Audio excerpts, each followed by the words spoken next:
Congress party కార్యకర్తలు రాజీవ్ గాంధీ ప్రాంగణం తుక్కుగూడలో కదము తొక్కితే ఆనాడు బీఆర్ఎస్ ను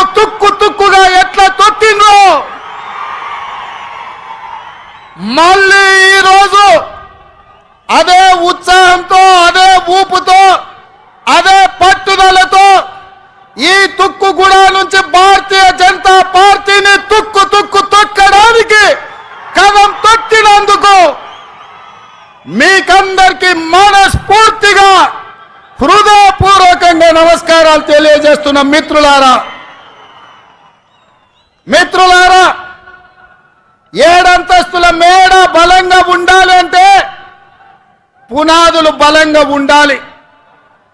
తెలంగాణ రాష్ట్రమే కాదు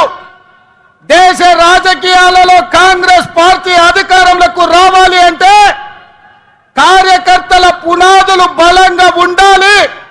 తండాలలో గూడాలలో మారుమూల పల్లెల్లో పట్టణాలలో మీలాంటి లక్షలాది మంది కార్యకర్తలు కాంగ్రెస్ పార్టీ సైనికులై 100 అంతస్తుల మేడలను నిర్మించాలన్నా మీరు సైనికులుగా నిలబడి కొట్లాడినప్పుడే పార్టీ నిలబడుతుంది.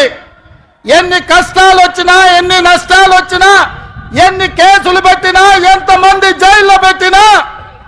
మీ రక్తాన్ని చెమటగా మార్చి మీ ఊపిరినైనా వదిలిండ్రు గాని ఈ మువ్వన్నెల జెండా వదల